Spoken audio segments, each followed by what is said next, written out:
کسی نے نا سوال کیا، جیسے مسئلہ شرعی تو میں نہیں بتا رہا لیکن نقطے کی بات، انہوں نے کہا کہ یہ پلاسٹک دے ٹوپی پاتے نماز پڑھنا کیوں ہے؟ تو اس نے کہا کہ سوٹ تم بہت اچھا پہنتے ہو، جوتی بھی ہزاروں کی خریدتے ہو، اندر کی بنیان بھی بلکہ برانڈڈ لیتے ہو، اور ایسے تم گھڑی کی کلائی کی گھڑی بھی برانڈڈ لیتے ہو، موبائل بھی تم کہتے ہو 2-2.5-3 لاکھ کا ہونا چاہیے، اور جیب سے بھی اوپر کی طرف اشارہ کرتے ہوئے کہ پتہ لگے کہ واقعی، اور گاڑی بھی برانڈڈ ہو، لاکھوں کی گاڑی ہو، کروڑوں کی گاڑی ہو، اترتے ہوئے لوگوں کو پتہ چلے کہ کوئی آ رہا ہے۔ تو اس نے بڑا پیارا نقطہ بیان کیا کہ سونے بھر کے جاؤ۔ انہوں نے کہا اتنا ہو کہ جو سر پہ، باقی تو بدن ہے، سر ایک، جب اب میں نے جتنے مریض دیکھے،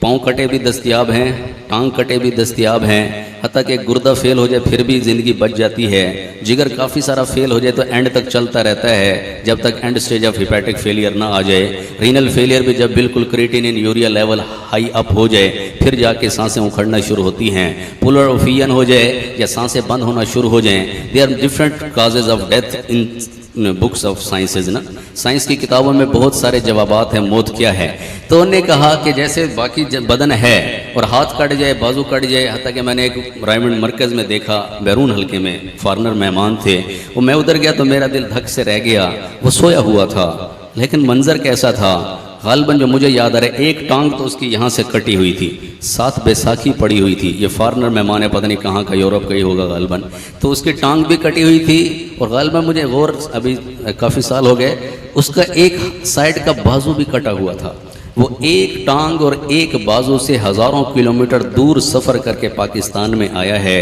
اور یہاں لوگ کہتے ہیں کہ یار تسی کی کرن آئے ہو، اس سے جا کے پوچھتے تو صحیح، اس کے ساتھ بیٹھتے تو صحیح کہ وہ ایک ٹانگ اور ایک بیساکھی کے لاکھوں روپے خرچ کر کے ہزاروں کلومیٹر سفر کر کے کیا سنانے آیا ہے کہ اللہ سے ہوتا ہے، اللہ کے غیر سے نہیں ہوتا۔ دلوں کی دنیا بدل دو، اپنے چہروں پہ نبی جیسا چہرہ بناؤ، اور لباس کو اپنے نبی جیسا بناؤ، اور شریعت کو اپنے اوپر لاگو کرو، خلوت جلوت کو اپنے حبیب جیسا بنانے کی کوششوں میں لگ جاؤ۔ تو بہرحال انہوں نے کہا جتنا تم اچھا لباس پہنتے ہو، سو ویل اینڈ گڈ، کیونکہ اللہ نے قرآن میں کہا ہے یا بنی آدم، پورے قرآن میں 5 دفعہ ہے، یہ پچھلے رمضان میں نے یہ بیان کیا، پورے قرآن میں یا بنی آدم، مجھے اور آپ کو جو اللہ نے آدم کی نسبت سے خطاب کیا ہے 5 مقامات ہیں، ان میں سے ایک یہ ہے یا بنی آدم خذوا زینتکم عند کل مسجد،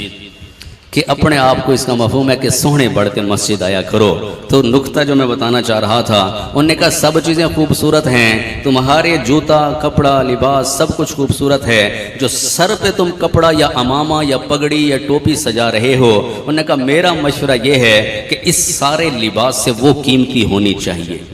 اب فیصلہ تم کر لو کہ پلاسٹک والی قیمتی ہوتی ہے یا کون سی ہوتی ہے۔ انہوں نے یہ بڑا پیارا نقطہ دیا۔ تو زندگی سوہنی کر کے گزارو، اس سے یہ نقطہ میں نے بتایا کہ جہاں میں ان سا چہرہ ہے، نہ ہے خندہ یا کوئی اور سٹینڈرڈ والی زندگی لے کے اور پروف کرو، اور تمہارے پاس کوئی واقعی اتھینٹسٹی ہو کہ یار یہ زندگی اچھی ہے، نعوذ باللہ مدینے والے کی زندگی میں یہ کجی رہ گئی، اور ایسا آپ کہہ بھی نہیں سکتے ہو ورنہ تو اسلام کی حدود سے ہی باہر پہنچ جاؤ گے۔ ہاں کوئی سٹینڈرڈ کی زندگی ہے نہیں تو پھر آؤ جہاں میں ان سا چہرہ ہے، نہ ہے خندہ جبھی کوئی، ابھی تک جن سکینہ عورتیں ان سا ہنسی کوئی، نہیں رکھی ہے قدرت نے میرے آقا کمی تجھ میں، جو چاہا آپ نے مولا وہ رکھا ہے سبھی تجھ میں، نہ دیکھا میری آنکھوں نے کہیں تجھ سا ہنسی کوئی، خدائے پاک نے تجھ سا بنایا ہی نہیں کوئی، بڑے سوہنے سوہنے گزرے یوسف جیسے بھی آئے، جن کو دیکھ کے کتان آئی دیا ان کا منظر قائم ہوا، ایک جھلک جو ویکھی یوسف دی، ہتھ کٹ لیا مصر دیاں عورتاں نے،